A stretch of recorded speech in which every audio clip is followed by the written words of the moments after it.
اللهم صل على سيدنا محمد یا رب صل وسلم.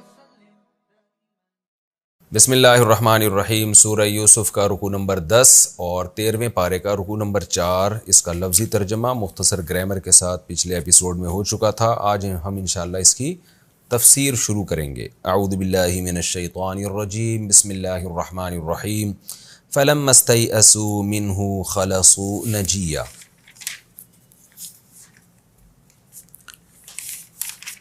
قرآن کہتا ہے کہ جب یوسف علیہ السلام کے بھائی مایوس ہو گئے، پچھلے رکوع میں تھا کہ انہوں نے بڑا اصرار کیا کہ آپ ہم میں سے کسی کو بنیامین کی جگہ رکھ لیں. ان کے سامان میں سے پیالہ نکلا ہے، ان پہ چوری کا الزام ثابت ہوا ہے، لیکن ان کا ایک بوڑھا والد ہے جو بہت پریشان ہو جائے گا، بیٹے کی جدائی کا غم برداشت نہیں ہوگا، تو آپ اس الزام میں ان کے بجائے ہم میں سے کسی ایک کو رکھ لیں. لیکن یوسف علیہ السلام نے فرمایا کہ اللہ کی پناہ، ایسا کیسے ہو سکتا ہے کہ الزام کسی اور پر ثابت ہوا ہو اور ہم رکھ کسی اور کو لیں. قرآن کہتا ہے فَلَمَّا اسْتَيْأَسُوا مِنْهُ، جب وہ مایوس ہو گئے، یعنی بہت زور لگایا ہوگا انہوں نے یوسف علیہ السلام سے، ہر طرح سے لجاجت کی ہوگی. جب مایوس ہو گئے خَلَصُوا نَجِيًّا، تو تنہائی میں اکٹھے ہوئے اور آپس میں سرگوشیاں کرنے لگے. جیسے کہ ایسے موقع پہ ہوتا ہے جب انسان پریشانی میں آتا ہے تو سب مل کے کنارے پہ چلے جاتے ہیں اور بیٹھ کے سرگوشیاں کرتے ہیں، بھائی اب کیا کرنا ہے، کس مصیبت میں پڑ گئے ہم لوگ. قال کبیرہم، جو ان بھائیوں میں بڑا تھا، اس نے کہا الم تعلموا ان اباکم قد اخذ علیکم موثقا من اللہ. کہتے ہیں کہ مشورہ ان کا یہی ہوا کہ ہم سب واپس جاتے ہیں، اب کیا کر سکتے ہیں بھائی، یہ تو نہیں ہو سکتا نا کہ ہم سب یہیں رہ جائیں، تو ابا کو تو پھر اس سے اور بھی زیادہ غم ہوگا، اور پھر ہم کیسے معاشرے میں سروائیو کر پائیں گے. لیکن بڑے بھائی نے کہا کہ کیا تمہیں پتہ نہیں ہے کہ ابا تم نے ہمارے باپ نے کتنا مضبوط ایگریمنٹ ہم سے لیا تھا، اور ہم یوسف کے بارے میں بھی یہ غلطی پہلے کر چکے ہیں، تو لہذا اس نے اپنے بڑے ہونے کا فائدہ اٹھایا. اس نے کہا فلن ابرح الارض، میں تو اب مصر میں ہی رہوں گا، میرے پاس تو میں تو شرمندگی میں باپ کا سامنا کر ہی نہیں سکتا. حتیٰ یأذن لی ابی، جب تک میرا باپ مجھے معاف کر کے مجھے اجازت نہ دے دے، او یحکم اللہ لی، یا اللہ میرے بارے میں کوئی فیصلہ نہ کر دے، اللہ مجھے موت دے دے، یا کوئی اللہ کی طرف سے کچھ مقدر ہو جائے تو ٹھیک ہے، لیکن میں اپنے باپ کے چہرے کا اب سامنا نہیں کر سکتا. اللہ بہترین فیصلہ کرنے والا ہے، وہی کوئی فیصلہ کرے گا. ارجعوا الی ابیکم، تم لوگ جاؤ ابا کے پاس، تم لوگ ابا کے پاس جاؤ. فقولوا، اب ان کو دیکھیں بڑا سمجھا رہا ہے چھوٹوں کو نا کہ تم یہ بات جا کے کرنا، خود نہیں جا رہا کہ بھئی آپ ہی تو جا کے کر لو نا. یہ تو مصیبت میں ایسا ہی ہوتا ہے کہ جو بڑا ہوتا ہے وہ پھر کہتا ہے، وہ اپنے آپ کو پہلے تو بچاتا ہے. یہاں بھی یہی ہوا، اس نے کہا بھئی میں تو کیسے جاؤں، میرے پاس تو نہیں ہے، آپ جاؤ، آپ جا کے ابا کو یوں سمجھاؤ. فقولوا یا ابانا ان ابنک سرق، کیا آپ کے بیٹے نے چوری کی ہے. رہا مسئلہ کہ بیٹا کیسے چوری کر سکتا ہے، اتنا نیک بیٹا، تو بھائی ہمیں بھی تعجب ہے، لیکن وما شہدنا الا بما علمنا، ہم وہی بات کہہ رہے ہیں جو ہم جانتے ہیں. وما کننا للغیب حافظین، رہا مسئلہ یہ کہ آپ نے جو ہم سے مضبوط عہد لیا تھا تو ہمیں غیب کا پہلے سے علم تو نہیں تھا، ہمیں کیا پتا تھا کہ یہ ہو جائے گا، تو ہم نے تو ظاہری لحاظ سے جو آپ سے ایگریمنٹ کیا تھا کہ ہم بنیامین کو لے کر آئیں گے، ہم اس میں برحق ہیں، اب ہمیں نہیں پتا تھا کہ یہ بھی ہو سکتا ہے. واسأل القریۃ التی کنا فیہا، آپ آئیں مصر میں اس بستی سے پوچھیں جس میں ہم تھے. ظاہر ہے یہ تو مشکل تھا، یعقوب علیہ السلام اس بڑھاپے میں کہاں جاتے، لیکن ایسے موقع پہ انسان یہی کہہ سکتا ہے نا کہ بھئی میں تو یہی کہہ سکتا ہوں، آپ خود آ کے اب تفتیش کر سکتے ہیں تو کریں. واسأل القریۃ التی کنا فیہا، آئیں اس بستی میں آ کے پوچھیں جہاں ہم تھے مصر میں، وہ لوگ آپ کو بتائیں گے کہ بنیامین کے جو ہے اس پہ چوری ثابت ہوئی ہے. والعیر التی اقبلنا فیہا، جن قافلوں میں ہم آئے ہیں ان قافلے والوں سے پوچھ لیں. یہ سب باتیں عملاً ممکن نہیں تھی یعقوب علیہ السلام کے لیے، کیونکہ بڑھاپے کی وجہ سے ان کے لیے سفر کرنا اور اس طرح تفتیش کرنا ممکن نہیں تھا. لیکن ایسے موقع پہ انسان اور کیا کہتا ہے، یہی کہتا ہے نا کہ ابا آپ یہ کر سکتے ہیں تو کر لیں، یہ سب ہمارے حق میں گواہی دیں گے، تو آپ آئیں. وَإِنَّا لَصَادِقُونَ، اور بے شک ہم سچ کہہ رہے ہیں، یقین کر لیں ہماری بات کا، ہم جھوٹ نہیں کہہ رہے. قَالَ بَلْ سَوَّلَتْ لَكُمْ أَنفُسُكُمْ أَمْرًا، یعقوب نے فرمایا نا تمہارے دلوں نے تمہارے لیے کوئی بات گھڑ لی ہے. اس کو بھی میں بار بار کہتا ہوں صنعت اندماج، یہاں پورا واقعہ قرآن نے حذف کر دیا. ہونا تو یہ چاہیے تھا نا کہ پھر وہ بیٹے گئے، پھر وہ شہر میں داخل ہوئے، پھر ابا کے سامنے پیش ہوئے، ابا نے پوچھا بنیامین کہاں ہیں، تو انہوں نے پورا واقعہ سنایا. لیکن قرآن نے اس پورے واقعے کو حذف کر دیا، کیونکہ یہ آٹومیٹیکلی انسان کو پتہ ہے کہ ایسا ہی ہوا ہوگا. یوسف علیہ السلام نے فرمایا بل، اور اس میں بلاغت بھی ہے اس طرح سے حذف کر کے آگے بات کرنے میں. جب آپ سورہ یوسف کی تلاوت کرتے ہیں نا تو ایک عجیب انسان پر اثر ہوتا ہے. کیوں؟ اللہ تعالیٰ کا کلام ہے، تو جس انداز سے اللہ نے پیش کیا ہے وہ انداز جتنا اٹریکٹیو ہو سکتا ہے، اس کے علاوہ کوئی اور انداز اتنا اٹریکٹیو نہیں ہو سکتا، اتنا پرکشش نہیں ہو سکتا. قال بل سولت لکم انفسکم امرا، یعقوب علیہ السلام نے فرمایا نا نا نا نا نا، بلکہ تمہارے نفسوں نے تمہارے لیے کچھ معاملہ گڑھ لیا ہے. اب نئی کہانی بنا دی ہے تم لوگوں نے، جیسے پہلے بنائی تھی یوسف کے بارے میں، اب کچھ اور نئی کہانی بنا دی ہے. فصبر جمیل، یعنی فلیا صبر جمیل، اب میرے لیے جیسے پہلے صبر کے علاوہ کوئی آپشن نہیں تھا، اب بھی کوئی آپشن نہیں ہے میرے پاس، کچھ بھی نہیں کر سکتا میں. فصبر جمیل، میں ایسا صبر کروں گا جس میں کوئی شکایت نہیں ہوگی. عسى اللہ ان یأتینی بہم جمیعا، مجھے اللہ سے امید ہے کہ ان سب کو لے آئے گا اللہ، بڑے والے کو بھی لے آئے گا اور یوسف کو بھی اور بنیامین کو بھی. میں بار بار جب یہ آیتیں پڑھتا ہوں میں سوچتا ہوں خدا کی قسم اولاد کتنی بڑی نعمت ہے. یہ کس کمبخت نے پتہ نہیں 2 بچوں میں لگا دیا آج مسلم امہ کو. یعقوب علیہ السلام اپنے سارے بچوں پہ کیسا فخر کر رہے ہیں. جمیعہ کا مطلب سب کو لے آئے گا اللہ تعالیٰ. انسان کو کے لیے نا اللہ نے اولاد سے زیادہ محبوب چیز کوئی نہیں بنائی ہے، اور اسی میں آپ بخل سے کام لے کے کم ہو. سب سے بڑا گفٹ جو اللہ نے انسانوں کے لیے رکھا ہے، انسان چاہ رہا ہے کہ وہ گفٹ مجھے کم ملے. پیغمبر کبھی مال پہ نہیں روئے ہیں، کبھی مال کی ہوس نہیں. اکثر پیغمبر غریب اور مسکین گزرے ہیں. اولاد کا کیسا درد ہے یعقوب علیہ السلام کو، اس سے کیسی امیدیں ہیں اولاد سے. یہ سب چیزیں سوچنے کی ہیں کہ ہم نیچر سے ہٹ رہے ہیں. ہمیں جو کفر ہے نا، جنہوں نے یہ تحریکیں چلائی ہیں 2 بچے ہی اچھے، ظاہر ہے تو غیر مسلموں سے آئی ہیں، انہوں نے ہمیں ہماری نیچر سے ہٹا دیا ہے، ہماری خوشیاں ہم سے چھین لی ہیں. تو کیسی بدبختی کی بات ہے. کبھی کبھار مجھے لگتا ہے جو فیملی پلاننگ کے خلاف اتنا بولتا ہوں، یا تو ساری دنیا پاگل ہو گئی ہے، شاید میں پاگل ہو گیا ہوں. تو یا تو مجھے آ کے کوئی قائل کر لے تو میں یہ باتیں کرنا چھوڑ دوں. اور ایسا معاشرے میں پاگل ہوئے ہیں لوگ، علماء اس سے متاثر ہو گئے ہیں. علماء نسلیں روک رہے ہیں کہ نہیں جی یہ ہو جائے گا تو فلانا ہو جائے گا، ڈمکانا ہو جائے گا. تو عجیب قسم کی کہانی ہے جو ایسا فطرت کے خلاف زہر گھول کے پلا دیا ہے کہ سارے ہی سب کی زبان پر ایک ہی بات ہے کہ نہیں جی زیادہ ہوں گے تو پلیں گے نہیں. مختلف نعرے ہیں، مختلف جو ہے نا وہ نتیجہ سب کا یہی ہے کہ نسل روکو.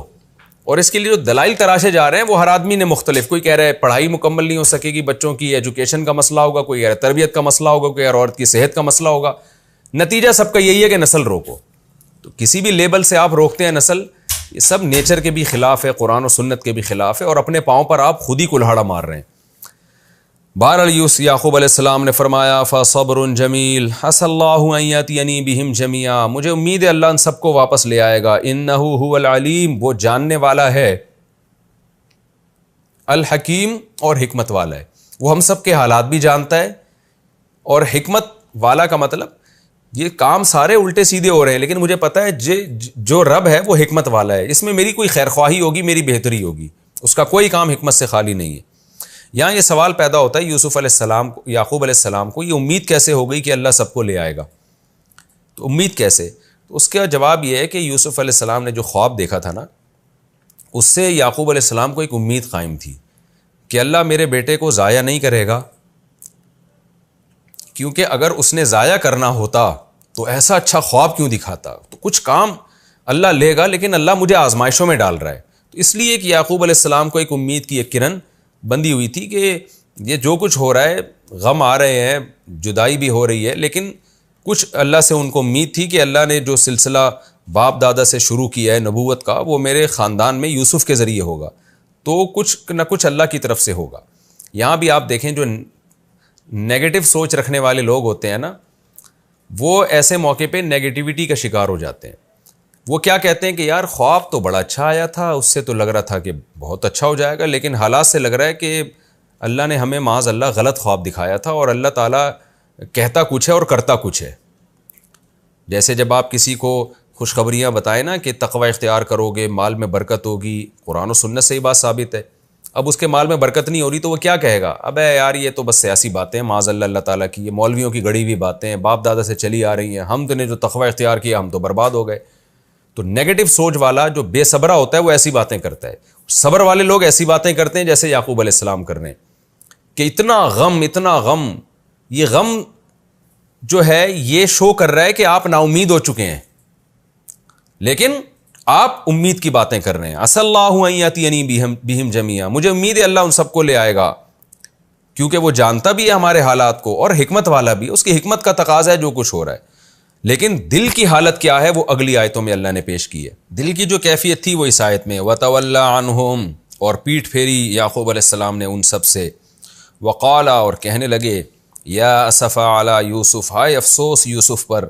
وَابْيَضَّتْ عَيْنَاهُ مِنَ الْحُزْنِ، اور پھر بہت زیادہ رونے لگے اور آپ کی آنکھیں سفید ہو گئیں، یعنی نابینا ہو گئے رو رو کے. وَهُوَ كَظِيمٌ، اور آپ گھٹ رہے تھے اندر ہی اندر. گھٹ اس لیے رہے تھے کہ جب انسان غم کو صحیح طرح سے اس کا اظہار نہ کرے نا تو اس کو گھٹن محسوس ہوتی ہے. تو شکر گزاری کی وجہ سے، صبر کی وجہ سے اس غم کا پراپر اظہار نہیں کر پا رہے تھے. اب اتنے عرصے کے بعد پہلی دفعہ یہ الفاظ آپ کی زبان سے نکلے کہ ہائے افسوس یوسف پر. اور یہ بھی اللہ کے سامنے شکایت کی آپ نے، مخلوق کے سامنے نہیں کی شکایت. تو قرآن کہہ رہا ہے کہ اتنا روئے کہ آپ کی آنکھوں کی بینائی چلی گئی. فَهُوَ كَظِيمٌ، اور وہ گھٹ رہے تھے.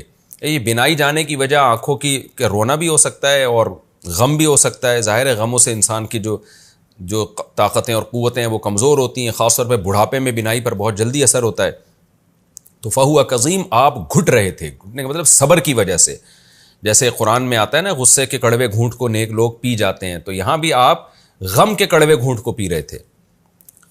اب یہاں ایک سوال پیدا ہوتا ہے کہ یعقوب علیہ السلام نے تو فرمایا تھا صبر جمیل، ایسا صبر کروں گا جس میں کسی سے شکایت نہیں ہوگی.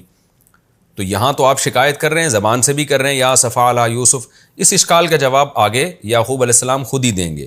قالوا تاللہ، تو بیٹوں نے جب اپنے باپ کی یہ کیفیت دیکھی اور یہ دیکھا کہ ابھی تو بھائی بنیامین کے بعد وہ یوسف کو پھر سے یاد کر رہے ہیں دوبارہ، اتنا عرصہ گزر گیا اور یوسف غم دل سے نہیں نکلے. قالوا تاللہ، کہنے لگے اللہ کی قسم، تفتأ تذکر یوسف، آپ تو یوسف کو مسلسل یاد کرتے رہو گے، حتیٰ تکون حرضا، یہاں تک کہ آپ شدید بیمار ہو جاؤ، یعنی جان کی ہلاکت کے قریب پہنچ جاؤ یا ہلاک ہی ہو جاؤ آپ. مطلب یہ کہ انہوں نے ایک اشکال ظاہر کیا کہ اتنا پرانا غم آپ ابھی تک لے کے بیٹھے ہوئے ہیں، تو آپ تو کہیں آپ کی موت واقع نہ ہو جائے. یہاں بھی ایک سوال ہوتا ہے کہ اصل میں تو بنیامین کا غم تھا، تو یوسف علیہ السلام کو ایسے موقع پہ یاد کیوں کیا؟ تو یہ حقیقت ہے کہ جب انسان کو کوئی نیا غم پہنچتا ہے نا تو پرانا غم بھی تازہ ہو جاتا ہے. تو یعقوب علیہ السلام کو جتنی محبت یوسف علیہ السلام سے تھی اتنی بنیامین سے نہیں تھی. ان سے بھی بہت محبت تھی لیکن یوسف سے اور زیادہ تھی. تو جب بنیامین کا غم پہنچا ہے تو یعقوب علیہ السلام کا جو یوسف علیہ السلام کا جو غم ہے نا وہ بھی تازہ ہو گیا. یہ انسان کی نیچر ہے، کیونکہ پیغمبر بھی ایک نیچر پہ فطرت پہ ہی ہوتے ہیں، وہ کوئی الگ سے کوئی مخلوق نہیں ہوتے. تو اس لیے یعقوب علیہ السلام کو یوسف علیہ السلام کا غم، کیونکہ اور ظاہر ہے کہ بنیامین تو ابھی گم ہوئے ہیں نا، ان کے بارے میں تو ملنے کے چانسز بھی نسبتاً زیادہ ہیں کہ ابھی کہیں دائیں بائیں کیا ہوگا انہوں نے. لیکن یوسف علیہ السلام کو تو زمانہ طویل گزر گیا، اسباب کی دنیا میں ان کے ملنے کی تو ویسے بھی امید نہیں ہے، تو اس وجہ سے بھی یوسف علیہ السلام کا غم ان کو زیادہ تھا. تو بیٹوں نے کہا کہ آپ، یعنی بیٹوں نے اشکال ظاہر کیا کہ آپ ابھی تک اتنا کیسے، یعنی کیوں اتنا غم لے کے بیٹھے ہوئے ہیں؟ تو یعقوب علیہ السلام نے فرمایا انما اشکو بثی وحزنی الی اللہ، میں اپنے رنج و غم کو بیان کرتا ہوں اللہ کے سامنے، میں اللہ کے سامنے بیان کر رہا ہوں.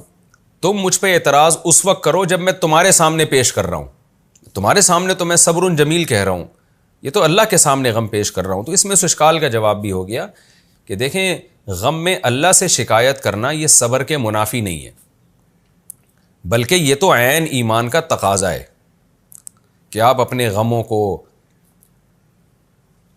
اور آپ اپنی پریشانیوں کو اللہ کے سامنے رکھیں، لیکن طنز کی نیت سے نہیں بلکہ فقیر بن کے. جیسے بھکاری اپنا غم کسی کے مالدار کے سامنے رکھتا ہے نا اپنی پریشانیاں تاکہ اس کو بھیک میں حصہ ملے, تاکہ اس کو وہاں سے بھیک ملے, تو اللہ بھی یہ چاہتے ہیں انتم الفقراء الی اللہ, اے لوگو تم میرے در کے فقیر ہو. تو اپنے غم اللہ کے ساتھ ضرور شیئر کرنے چاہیے, اور تاکہ اللہ کو آپ کے اوپر رحم آئے. اپنی صورت بھی بنانی چاہیے, جیسے آپ بہت قسم پرسی میں ہیں, بھیک بھی مانگنی چاہیے اللہ تعالیٰ سے.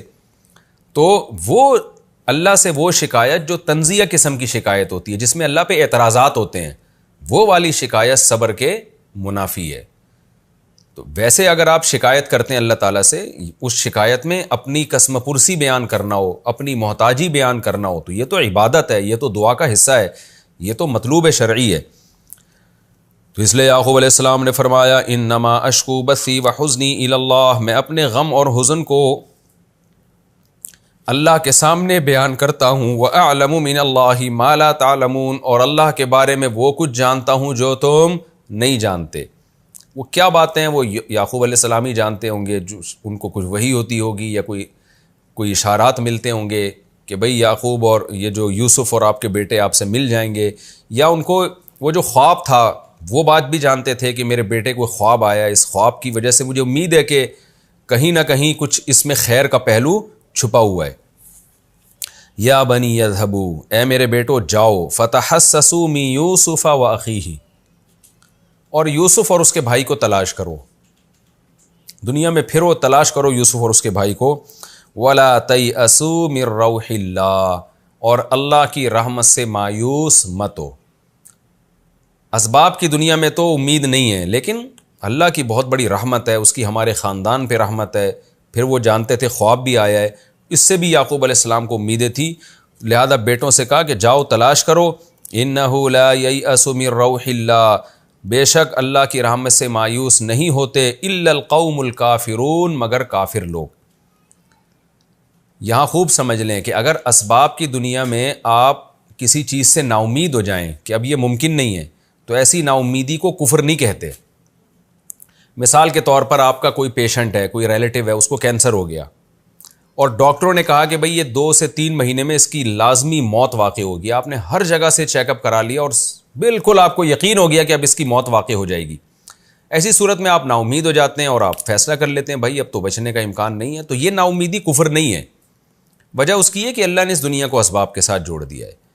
لہذا جب سارے ڈاکٹر کہہ رہے ہیں کہ یہ بیماری بڑھ رہی ہے اور یہ اس میں 100% موت کا چانس ہے, تو یہ نا امیدی کفر نہیں ہے. وجہ اس کی یہ ہے کہ یہ تو اسباب سے پتہ چل رہا ہے بھائی اس کی موت ہے. یہاں نا امیدی کا مطلب وہ نا امیدی کفر ہے جس نا امیدی میں آپ اللہ کے بارے میں یہ سوچنا شروع کر دیں کہ اللہ نے یہ ہمارے ساتھ اس لیے کیا ہے تاکہ اللہ ہمیں نقصان پہنچائے. یہ کفر ہے. مثال کے طور پر آپ کو خدا نخواستہ کینسر ہو گیا, ڈاکٹروں نے جواب دے دیا, اب آپ کو یقین ہے کہ میں مر جاؤں گا. ایسے موقع پہ آپ نا امیدی کا ایک مطلب تو یہ کہ آپ کو یقین ہے کہ میں مروں گا, تو یہ نا امیدی تو کفر نہیں ہے, اور یہ اس کو نا امیدی کہیں گے بھی نہیں. نا امیدی کا یہاں جو وہ والی نا امیدی جو کفر ہے, اس کا مطلب یہ ہوگا کہ آپ یہ سمجھنا شروع کر دو کہ اب اللہ میرے ساتھ معاذ اللہ غلط کر رہا ہے اور مجھے نقصان پہنچا رہا ہے. یہ جائز نہیں ہے, بلکہ آپ یہاں یہ سوچو گے کہ اسی میں میرے لیے خیر ہوگی, یہی ایک امید ہے, اور اللہ چاہے تو ان اسباب کو معطل کر کے مجھے دوبارہ سے زندگی بھی دے سکتا ہے. یہ عقیدہ اگر آپ اللہ کے بارے میں رکھتے ہو تو اس کو نا امیدی پھر نہیں کہتے. اب یہاں سوال پیدا ہوتا ہے کہ بھئی اسباب کی دنیا میں تو یوسف علیہ السلام کے ملنے کی کوئی امید ہی نہیں تھی, تو ایسے موقع پہ اگر کوئی نا امید ہو جائے اور کہے کہ یوسف نہیں ملیں گے تو یہ تو کفر نہیں ہوگا نا. پھر بھی یعقوب علیہ السلام یہ کیوں کہہ رہے ہیں کہ اللہ کی رحمت سے نا امید مت ہو, کیونکہ وہ نا امید وہی ہوتا ہے جو کافر ہوتا ہے. یہاں تو نا امیدی کے ایک مضبوط اسباب ہے, بھائی کنویں میں ڈالا تب کہاں مل سکتا ہے. اس کا جواب یہی ہے کہ یعقوب علیہ السلام کو اسباب کی دنیا میں یہ امید تھی کہ مل سکتا ہے. کیوں؟ وہ خواب جو یوسف علیہ السلام کو آیا تھا, بچپن میں خواب آیا تھا, وہ خواب آپ کو بار بار ایک خوشخبری سنا رہا تھا. وہ خواب سے آپ کو امیدیں تھیں کہ ابھی اسباب کی دنیا میں بھی ہم مایوس نہیں ہوئے کہیں نہ کیوں. اور قتل کا یقین بھی نہیں تھا نا یعقوب علیہ السلام کو. اگر قتل کا یقین ہوتا پھر تو نہیں کہتے کہ تلاش کرو, پھر تو ظاہر ہے اب تو واپسی کا کوئی چانس نہیں ہے, کیونکہ اللہ کی عادت نہیں ہے کسی کو موت کے بعد دوبارہ زندگی دے اسی دنیا میں. تو یہاں اس یعقوب علیہ السلام کو یعقوب علیہ السلام کو ایک امید تھی کہ خواب آیا ہے تو شاید تو لہذا تلاش کرتے ہیں. ایسے موقع پہ یہ الفاظ کہنا درست ہے کہ ایسے موقع پہ کوئی شخص 100% نا امید ہو جائے تو وہ یقیناً کفر ہے. یعنی کافر لوگ ہی ایسے موقع پہ نا امید ہوتے ہیں, مسلم ایسے موقع پہ نا امید نہیں ہوتا. تو اصول اور ضابطہ یہ ہوا کہ جب اسباب کی دنیا میں بالکل ناکام ہو جائیں اور کسی چیز کے اسباب بالکل ختم ہو جائیں تو ایسے موقع پہ یہ فیصلہ کر دینا کہ اب یہ کام نہیں ہو سکتا, یہ وہ نا امیدی نہیں ہے جو کفر کے زمرے میں آتی ہے. ہاں اسباب دونوں طرف ہوں تو ایسے موقع پہ کافر چونکہ خدا کے وجود پر یقین نہیں رکھتا وہ فوراً نا امید ہو جاتا ہے, وہ کہتا ہے یار اب نہیں ہونے والا. مسلمان چونکہ اللہ کے وجود پر یقین رکھتا ہے تو اس کو پتہ ہے کہ یار اگرچہ زیادہ تر اسباب ناکامی کی طرف جا رہے ہیں لیکن کچھ نہ کچھ آپشن اللہ نے میرے لیے کامیابی کا بھی رکھا ہے, تو وہ کامیابی والے آپشن کو ترجیح دیتا ہے کہ بھئی اللہ غفور رحیم ہے, وہ اپنے بندوں پر مہربان ہے, تو ہمیں اس سے امید ہے کہ انشاءاللہ ہمارے حق میں وہ نتیجہ اچھا نکالے گا. یہ مفہوم ہے اس آیت کا. خیر انہ لا ییأس من روح اللہ الا القوم الکافرون, بیٹوں سے کہنے لگے اللہ کی رحمت سے مایوس نہیں ہوتے مگر وہ لوگ جو کافر ہیں. تو میں اتنا کچھ ہونے کے بعد بھی اللہ سے مایوس نہیں ہوں, مجھے امید ہے اللہ میرے بیٹوں کو مجھ سے ملائے گا. اب پھر یہ بیٹے چلے گئے مصر میں, ظاہر راشن بھی لینا تھا انہوں نے اور ایک اور کام ان کے ذمے لگ گیا. تو انہوں نے سوچا کہ ہم بنیامین کو, تو یوسف علیہ السلام کی تو ان کو امید نہیں تھی کہ کہاں سے ملیں گے, وہ بنیامین کو تو واپس لانے کی ہم کوشش کرتے ہیں. تو جب یوسف علیہ السلام کے پاس گئے نا تو انہوں نے اپنی بدحالی جو ایک قسم پرسی تھی اس کو بیان کیا کہ یوسف علیہ السلام کو شاید کوئی ترس آ جائے, لیکن ہمت نہیں ہو رہی کہ بنیامین کی بات کریں. فی الحال انہوں نے سوچا کہ بھی راشن تو کسی طرح پورا ملے, اور یہ اس غم میں اور اس ٹینشن میں جمع پونجی بھی اکٹھی نہیں کر سکے. وجہ اس کی یہ تھی کہ یہ بیچارے کماتے کہاں سے, ظاہر ہے کوئی تو ان کا کاروبار ہوگا یا کوئی ان کی ملازمت ہوگی, کچھ تو کرتے ہوں گے نا گھر میں کمانے کے لیے, لیکن اب غم اتنے تھے کہ وہ کما بھی نہیں سکے. تو اس دفعہ تو بہت ہی قسم پرسی کی حالت میں اب, اور پھر ایک مسلسل غم ابا کا لگا ہوا ہے. فلما دخلوا علیہ, پس جب یہ یوسف علیہ السلام کے پاس آئے, قالوا یا ایھا العزیز, کہنے لگے اے عزیز مصر, مسنا واہلنا الضر, ہمیں اور ہمارے گھر والوں کو بہت تکلیف پہنچی ہے. یعنی پریشانیوں میں جیسے لوگ آ رہے ہوتے ہیں نا, گھر میں بڑی پریشانی ہے, ایک پریشانی ختم نہیں ہوتی دوسری, تو گھر سے مراد ہے, گھر والوں سے مراد ہے جو ان کے گھر والے یعنی ان کی بیویاں اور ان کی اولادیں, تو پورا خاندان ہمارا ڈسٹرب ہے. وجینا ببضاعۃ مزجاۃ, اور اس مصیبت میں ہم لائے بھی تھوڑی سی پونجی ہیں. بضاع کا معنی جو جمع پونجی ہے, مزجات کا معنی تھوڑی سی, وہ بھی پوری نہیں لے کر آئے ہم. فاوفی لنا الکیلا, آپ سے ہم ایک گزارش کرتے ہیں کہ ہمیں کیل پورا دیں. یعنی ایسا نہ ہو کہ اتنی ٹینشنوں میں راشن بھی تھوڑا لے کر جائیں اور پھر پیٹ بھر کے ہم کھا بھی نہ سکیں اور اس قحط سے بھی متاثر ہوں, یہ تو اور بڑا غم ہو جائے گا. انسان غم میں ہو اور اس کی خوراک کا بھی انتظام نہ ہو رہا ہو تو یہ تو غم در غم ہے نا. فاوفی لنا الکیلا, آپ ہمیں کیل مکمل دیں. وتصدق علینا, اور ہم پہ صدقہ کریں.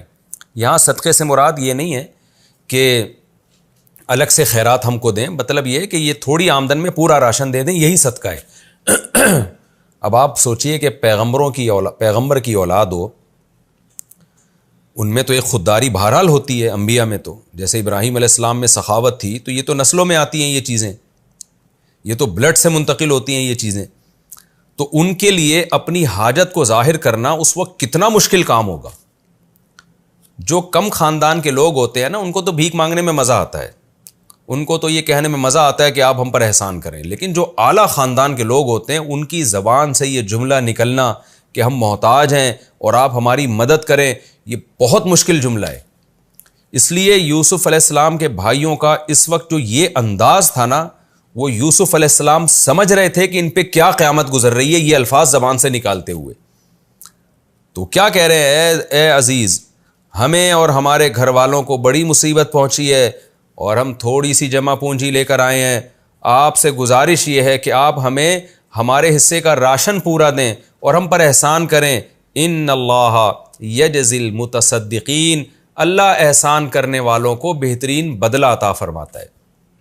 دیکھیں ان بھائیوں کو یہ معلوم نہیں تھا کہ یہ عزیز مصر مسلمان ہے, لیکن کافر کو بھی یہ کہا جا سکتا ہے کہ اللہ احسان کرنے والوں کو اچھا بدلہ دے سکتا ہے. ان کو نہیں پتا تھا یہ مسلم ہے کافر ہیں, لیکن انہوں نے یہ بات اس لیے کہی ہے، یہ مسلم ہے یا غیر مسلم ہے، بھائیوں کو تو نہیں پتا تھا، غالب تو یہی تھا کہ عزیز مصر ہے، تو اس وقت تو مصر میں اسلام نہیں پھیلا تھا، تو وہ یہی ان کے ذہن میں یہی تھا. شرعاً یہ جائز ہے کہ آپ کسی غیر مسلم کو دنیا کی حد تک، کہ بھائی غیر مسلم اگر کسی پر احسان کرے گا تو دنیا کی حد تک اس کو دعا دی جا سکتی ہے، اور اللہ غیر مسلم کے نیک عمل کا بدلہ دنیا میں دے دیتے ہیں. تو اس لیے انہوں نے کہا یجزی المتصدقین، اللہ صدقہ کرنے والوں کو بدلہ دیتا ہے، یعنی خدا اس کا دنیا میں آپ کو نعم البدل دے گا.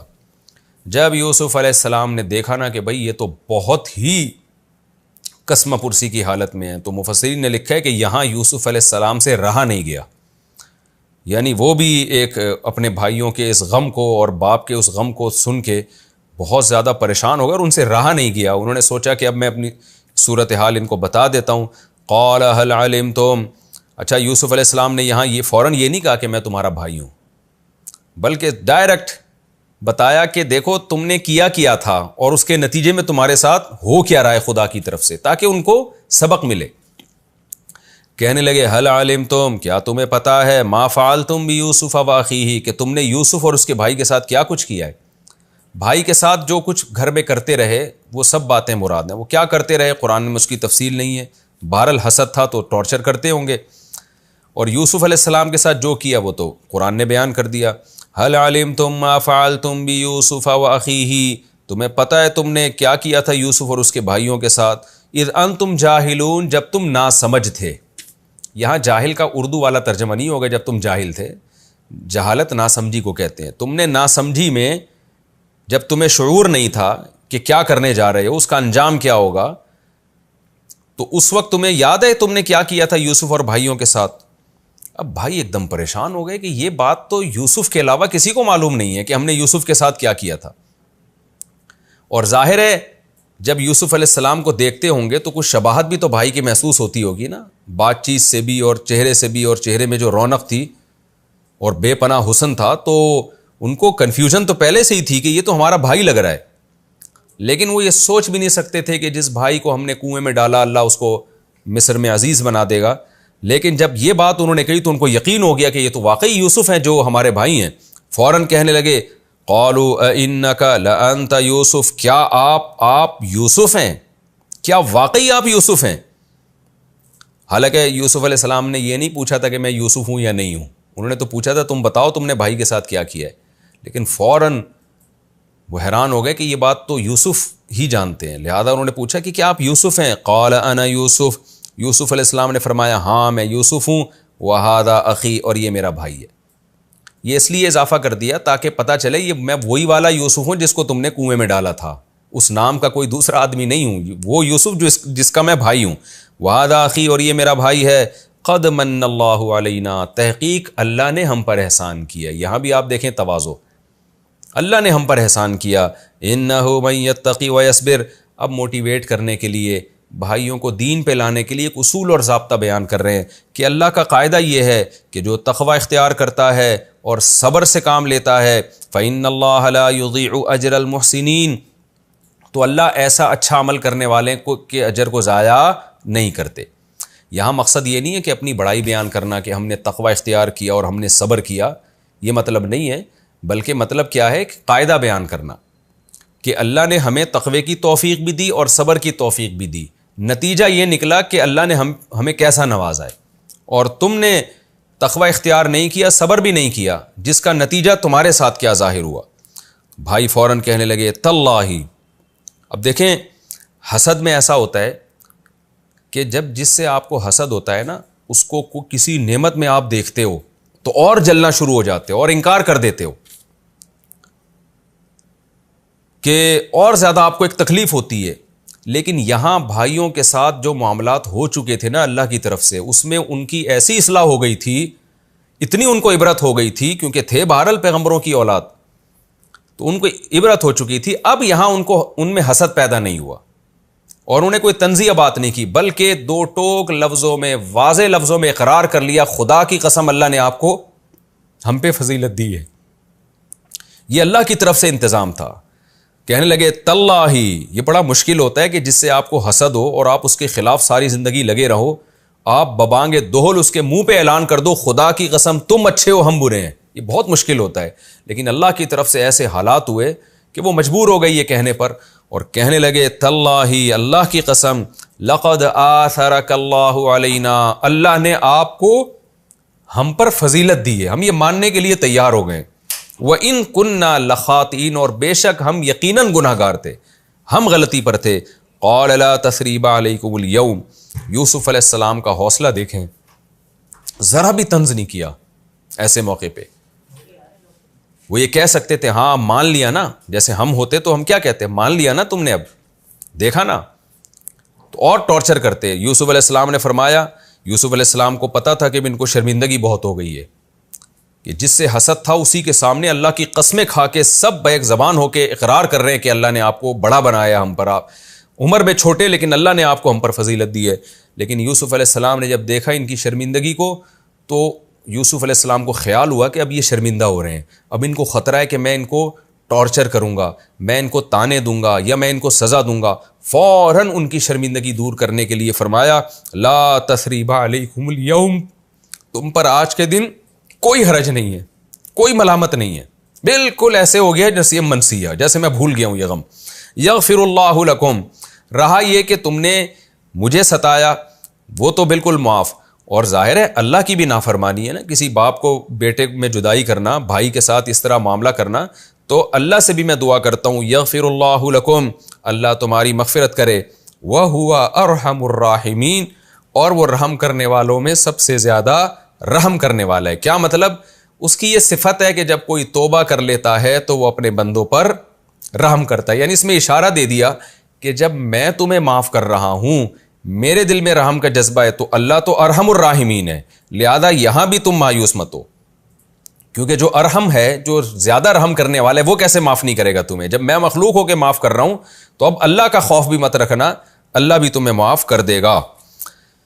اذهبوا بقمیصی ھذا, میری اس کرتے کو لے کر جاؤ, فالقوہ علی وجہ ابی, اور میرے باپ کے چہرے پر ڈال دو, یاتی بصیرا, اس کی نگاہیں لوٹ آئیں گی. یہ معجزہ تھا یوسف علیہ السلام کا کہ کرتے کو آنکھوں پہ ڈالنے سے اللہ نے بینائی واپس لوٹا دی. معجزے کی اور کرامت کی خوب سمجھ لیں کوئی عقلی لاجک نہیں ہوتی. معجزہ وہ ہوتا ہے جو پیغمبر کے ہاتھ پہ ظاہر ہوتا ہے, کرامت وہ ہوتی ہے جو غیر پیغمبر کے ہاتھ پہ.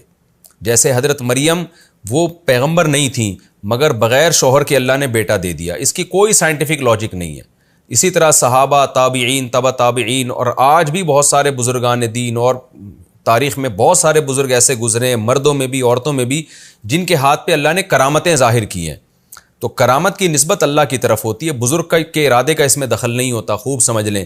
تو اس لیے یہ جو کرامت کا باب ہے نا, اس میں یہ اعتراض کرنا, یہ تہمتیں لگانا کہ یہ شرک ہے, بہت سی کتابیں ہیں نا ان میں کرامتیں لکھی ہوئی ہیں اہل اللہ کی, تو ان کے بارے میں یہ کہنا کہ یہ شرک کو پروموٹ کر رہے ہیں, یہ من گھڑت قصے ہیں.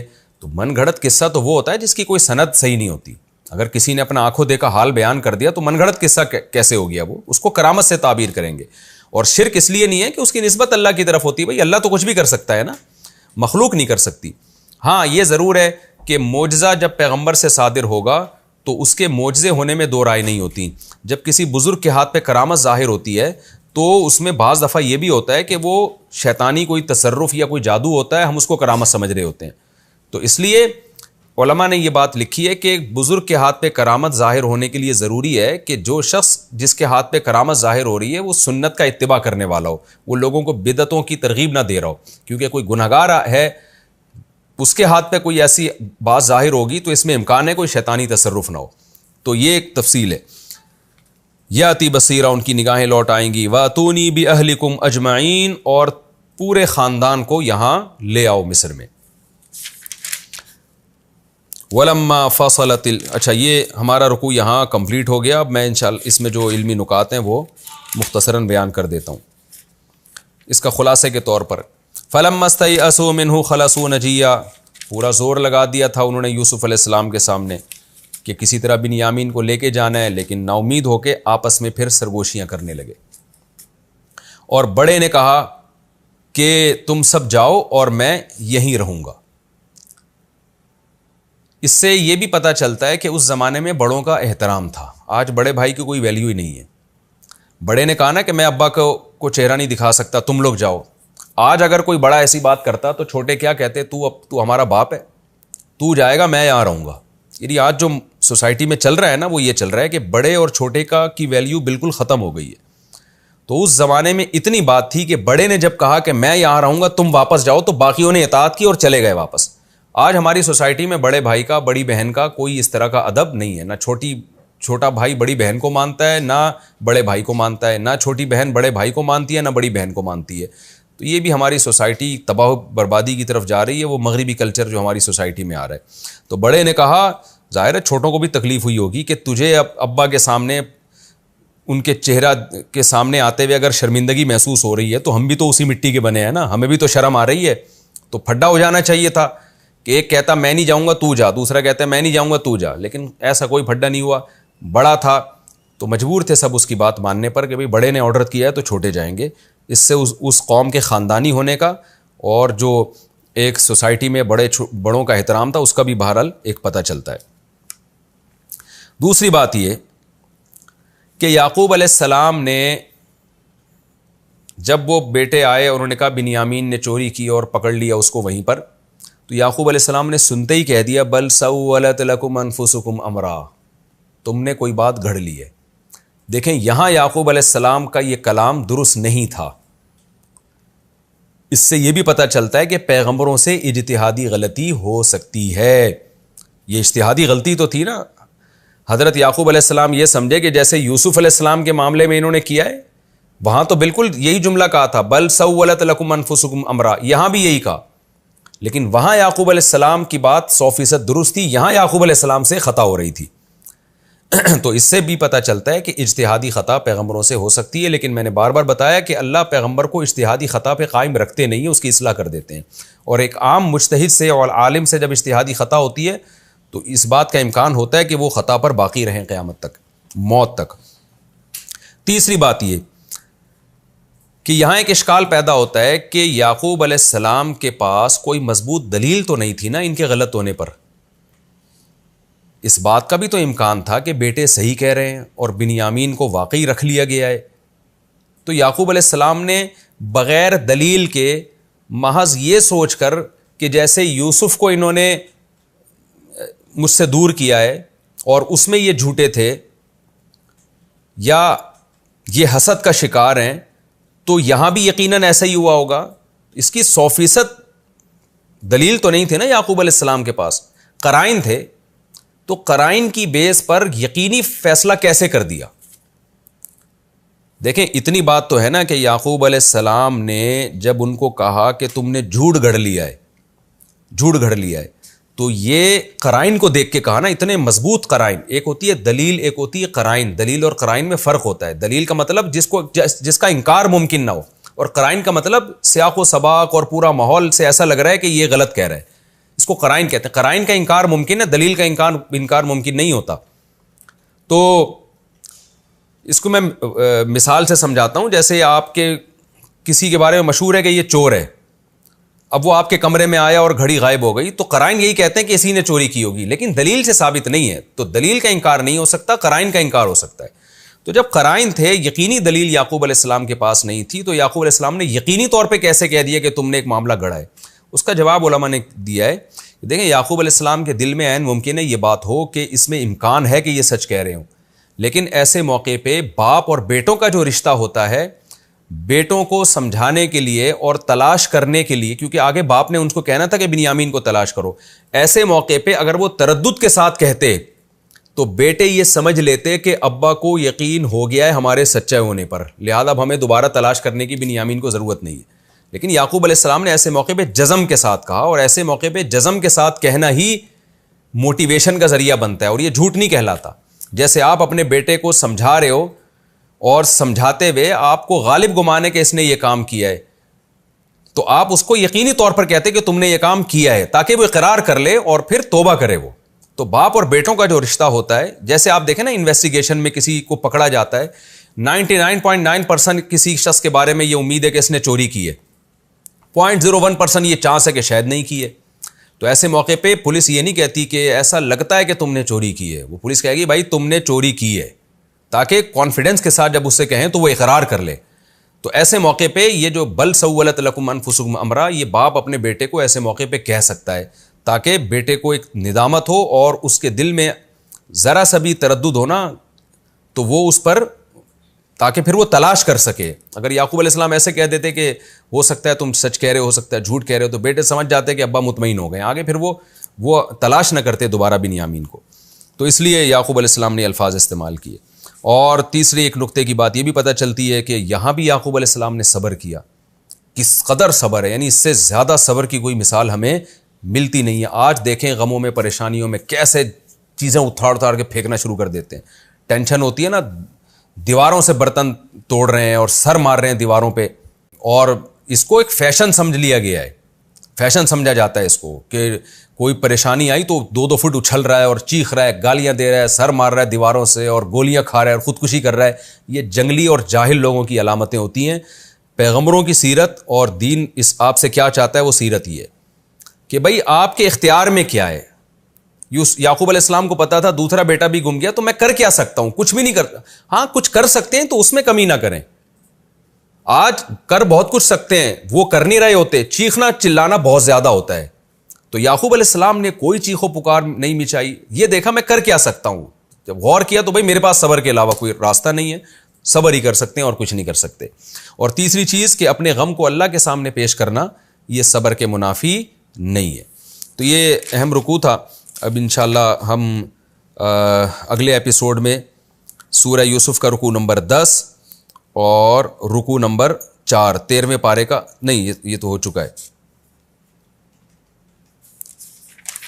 سورہ یوسف کا رکوع نمبر 11 اور